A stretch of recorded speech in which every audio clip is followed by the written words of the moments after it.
Hey friend, welcome back to the Filmmaker Freedom Podcast. Now, in the first 3 episodes of this season, we've laid a pretty strong foundation. We've talked about this idea of defining success for yourself and why that is so damn important. We've also sort of dispelled any myth of overnight success that you might be chasing and instead put in place this practical and fairly approachable idea that if you take small but focused actions consistently, hopefully on a daily basis, you can achieve pretty much any definition of success that you want, within reason, of course.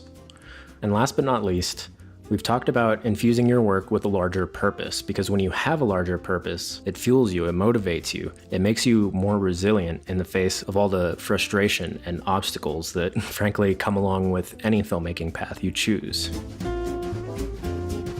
So those 3 things are really the philosophical foundation for what we're trying to accomplish this season. Now it's time to get into the really tactical, hands-on stuff to start making you more successful in the world of film. And we're going to start with everyone's favorite topic, or maybe least favorite, I'm not sure, but we're going to talk about money and all of the different ways that you can use your filmmaking skills to generate some income.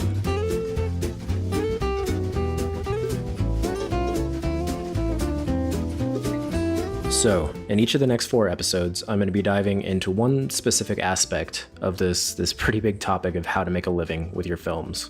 We'll be covering things like how to win at freelancing and getting clients. We'll talk about some underutilized strategies for how to make a living from your original films and from telling the stories that you want to tell. We're going to talk about how to diversify your income and work towards financial stability in a sector that really isn't all that stable for the vast majority of people. But first up, we need to talk about the granddaddy of them all, and that's making a living in the film industry. And in order to tackle this subject properly, I invited a good friend of mine who happens to know quite a lot about how to get ahead in this notoriously difficult industry. However, before we can dive into the meat of today's episode, I want to tell you a little bit about Musicvine, the cool company sponsoring this first season of the Filmmaker Freedom Podcast. So you have a lot of choices these days when it comes to finding music for your films and video projects, but Musicvine truly stands above the pack. Not only is it refreshingly straightforward to license music you'd actually want to use, but it's also genuinely affordable, even for indie filmmakers on shoestring budgets. And the best part is, the music is all thoughtful, expressive, and genuine. It's sourced from indie artists all over the globe who put the same care and attention and soul into their music as you do into your films. And that's why all of the music in this podcast comes straight from the Musicvine library. So if you like what you hear in today's show, you can learn more about Musicvine and get an exclusive 10% discount on your first song when you visit filmmakerfreedom.com. All right, so let's dive back into the episode.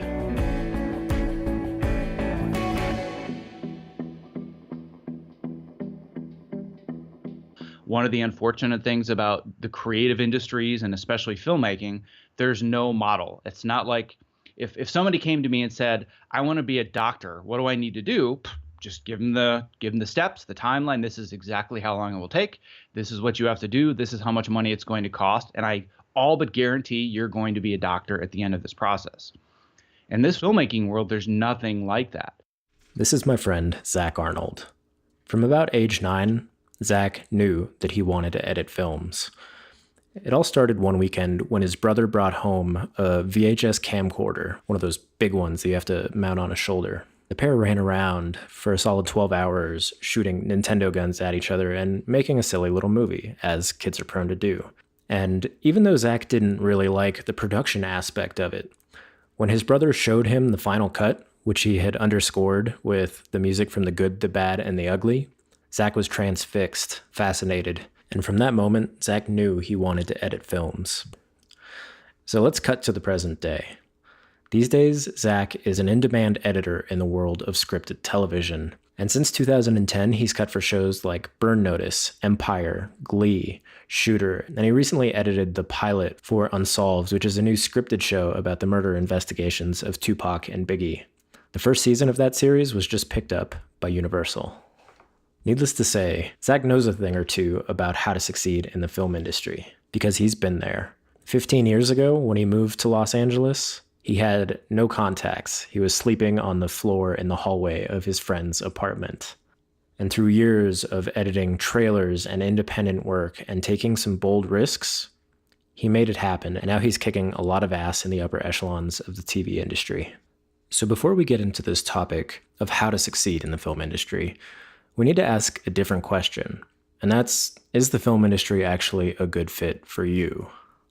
Because I don't think a lot of people actually take the time to consider this. It's one of those things where the film industry just seems like the default destination for anybody interested in filmmaking. I know this because I treated it as the default for a few years, and it ended up leaving me feeling demoralized and burned out and a little bit depressed. So if you can put in a little bit of time to reflect on this beforehand, you could potentially end up saving yourself a good deal of trouble down the road. So that's one of the things that I asked Zach. Who specifically is cut out for work in the film industry? I think the most important thing, and I know this may sound like a canned answer that I'm speaking from the stars, but you have to love what you're doing. You have to love the craft, because the reality is working in the business is grueling and it is soul crushing, and it will do everything it possibly can to try and destroy your spirit. And I know that that sounds pessimistic, but it really isn't. That's the reality of the business, but you can still be successful and still love going to work every day, but you have to love the actual craft. So for me, I still to this day love being in front of my computer, being in front of my timeline and Avid, and building stuff. All the way back to when I was 9 years old, when it was one VHS player to another, and then adding a soundtrack from a movie. Whatever that feeling is, that rush of adrenaline that you get when those things come together for the first time and you say, wow, that's amazing. I still get that when I'm inside a timeline cutting a scene in Avid. That's why I do what I do. If you have that, and when you go to sleep at night, that's what you think about, and when you wake up in the morning, that's all that you want to do during the day, it doesn't matter what the industry throws at you. Eventually, you're going to make it if you follow some of the fundamental steps that I mentioned earlier. On the flip side, if you're saying, man, I would love to be working in Hollywood because I can tell my friends that I work in Hollywood, and I can work on TV shows that everybody watches, and I can say, yeah, 20 million people watch my show, and I get to go to award shows, and maybe I'll win an Emmy someday or win an Oscar. Like, I love the glitz and the glamour and the image of being in Hollywood. You're going to be destroyed, because that's maybe 2% of what your life will look like. And the other 98% is going to be the grind, waking up every single day to work another 12 hours to make stuff with very little recognition. So if you're getting into it because it's the only thing that you know how to do, that you want to do, and it's part of your identity, doesn't matter what the industry throws at you, you're going to survive it.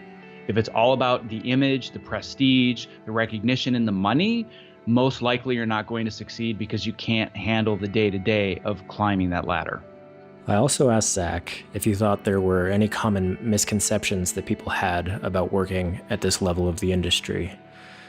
Here's what he told me.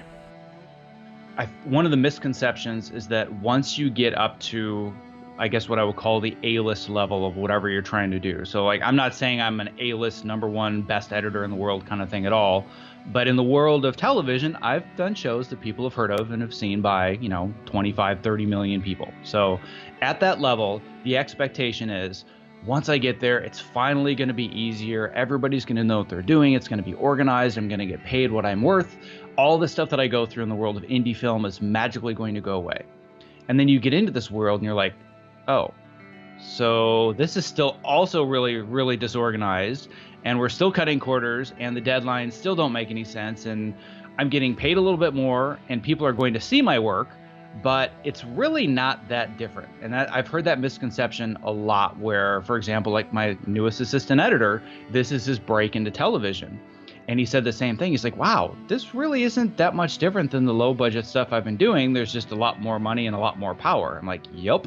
You'd never get to the point where it just all clicks and magically works and you don't have to cut corners or solve problems. You always have to do that. So, assuming you are good with all that and you think that you would actually be a good fit in the industry, the question now becomes, Well, how do I break in? And that is a question that Zach is uniquely qualified to answer, because not only has he been there and done that, but he's also helped many aspiring filmmakers learn the ropes and break into the industry, whether it's in editing or some other part of the craft.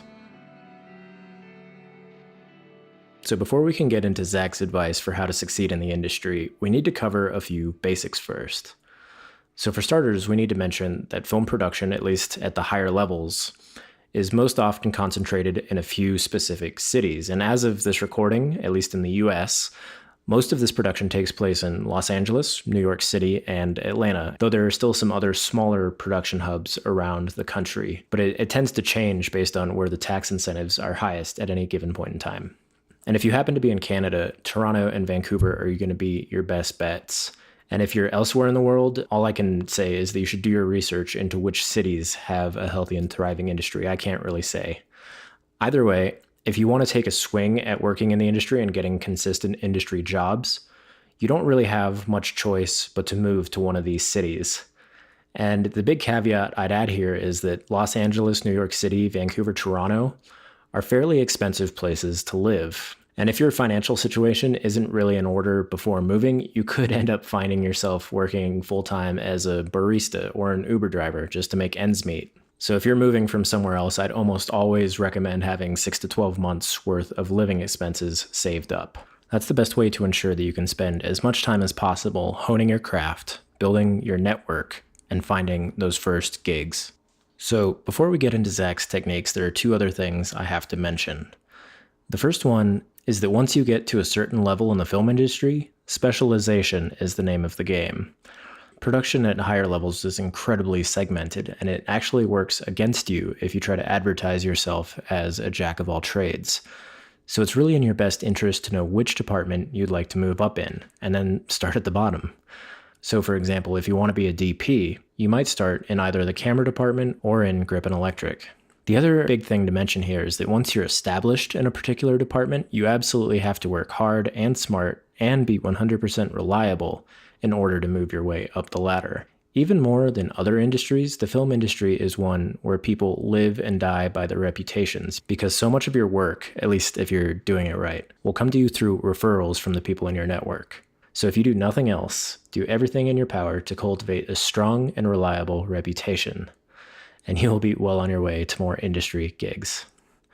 So that's all I've got for you for the time being. Now let's hear from Zach as he walks us through his 3-step strategy for how to break into the industry and then move yourself up the ladder. And I've always said that there are 3 fundamental steps that anybody can take. And if you do these 3 steps properly, you're most likely going to be successful. It's not a 100% guarantee, but it is highly, highly probable that you will. And the 3 steps that I believe are: number 1, you have to be amazingly good at your craft. Number 2, people have to know that you're amazingly good at your craft. And number 3, you have to be consistent. And if you follow those 3 steps, you're going to be able to break in. So if I were somebody that were just starting out, whether I'm fresh out of college or whether I've been an accountant for 20 years and I've decided, hey, I want to be an editor or a filmmaker for a living, where do I start? Those 3 fundamental steps will apply to anybody. So let's just take editing, for example, since that's an area that obviously I know more about than being a DP or anything else. So, but like I said, this will apply to more than just editing. So number 1, be great at your craft. So if you wanted to be an editor, you need to edit. And the great thing is that nowadays there's no excuse to not get practice. When I was in high school and college, that meant taking VHS tapes of movies and cutting together my own versions of them using 2 VHS players. That was it. Nowadays, you can make anything that you want for free with YouTube and iPhones and all kinds of free versions of editing software. Like, just become good at the craft, learn about it, read about it, watch films where you're inspired by the style, and just get good at it. That could also mean taking on free work. And this is a very controversial topic where some people will say you should never ever take free work. And I disagree with that to the extent that if you're getting something out of it that allows you to move further along your path, money doesn't have to be what you're given in return. If somebody's just exploiting you and they're not paying you because they want to take advantage of you, free work is a horrible idea. But if it means that you're building a solid relationship, or you're learning something new that you wouldn't have access to learn otherwise, or you're going to build a network of contacts, it's totally worth it. Just make sure it's with the right people and you're getting the right thing out of it. But then the next layer of that is you can be amazing at your craft, but if you're anything like me, I chose editing because I'm a little bit of an introvert, and that's an understatement, and I'm not great in social situations, although I've learned to train myself to be able to manage social situations. If you're amazing at what you do and nobody knows that you exist, you're not going anywhere. So you have to learn how to put yourself out there and develop relationships with people that are further along than you. So rather than trying to reinvent the wheel, if there's somebody that you say, wow, I'm just so inspired by this one editor, hearing their story, I want to dig deeper and understand how they got where they are, don't try and figure it out yourself. Ask them, talk to them, develop a relationship with them, because there's no point in starting over if somebody's already done what you want to do. So learn from the people that have succeeded.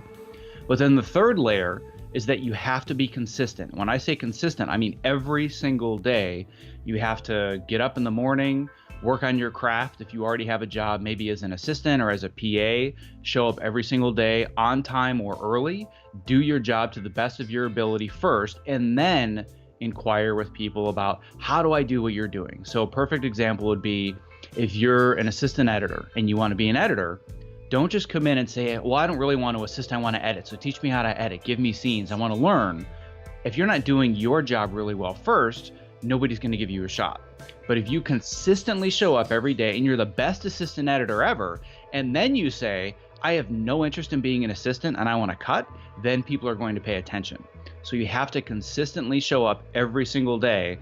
And over time, my feeling is if you can break it down to those 3 steps and you throw in a lot of patience and discipline, there's no question you're going to make it. I just can't say how long it's going to take. Now, if you're interested in diving a little bit more into those 3 steps, so you've got 1, get really good at the craft of filmmaking. 2, build your network and make sure that the people in your network know that you're great at your craft. And 3, be consistent with all of this because it really does take a while to get your big break. We're going to be covering all of those things in future episodes this season because, quite frankly, they're essential things to internalize and start practicing no matter what your definition of filmmaking success is. But if you want to learn more from Zach, especially in terms of how he thinks about networking and building relationships with people, and not just any people, but people who are higher up on the ladder than you are, then go to filmmakerfreedom.com/4, and that's the number 4, not spelled out, because down towards the bottom of that page, I've got another segment from the long interview I conducted with Zach, and we get into some really good stuff about networking that you won't really hear anywhere else. I'll also be sharing a lot of my favorite resources and articles and books and links for anybody looking to break into the film industry. So seriously, check out those show notes in the blog post and just go to filmmakerfreedom.com/4. Anyhow, it's about time to wrap up today's episode. I really hope that if you're aspiring to break into the film industry one day, that you found it useful and that you took some stuff away that will help you take the next steps forward.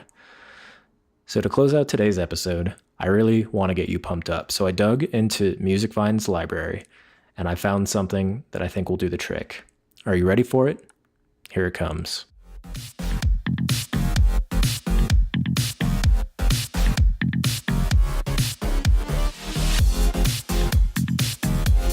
Oh yeah, that's good and funky.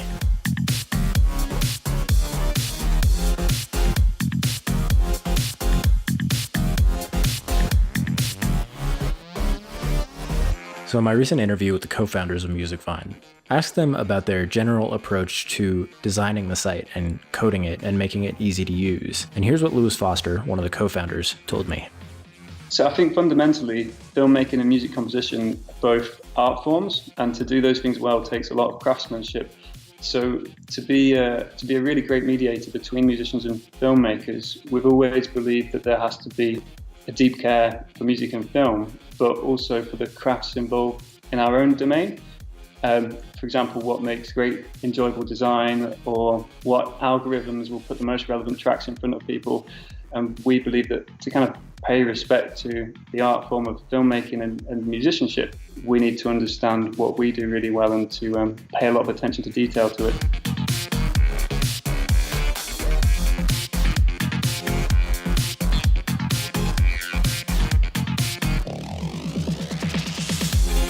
Thank you so much for listening to this episode of the Filmmaker Freedom Podcast. If you're enjoying the show, or if you're getting any really good value out of these episodes, it would mean the world to me if you could go onto iTunes and leave a rating and a review. That's really the best way for small little indie shows like this one to get noticed and get seen by more filmmakers. Anyhow, I'll see you in the next episode, where we have another special guest who's going to take us through the world of how to win at freelancing and client work. I'll see you next time. Peace.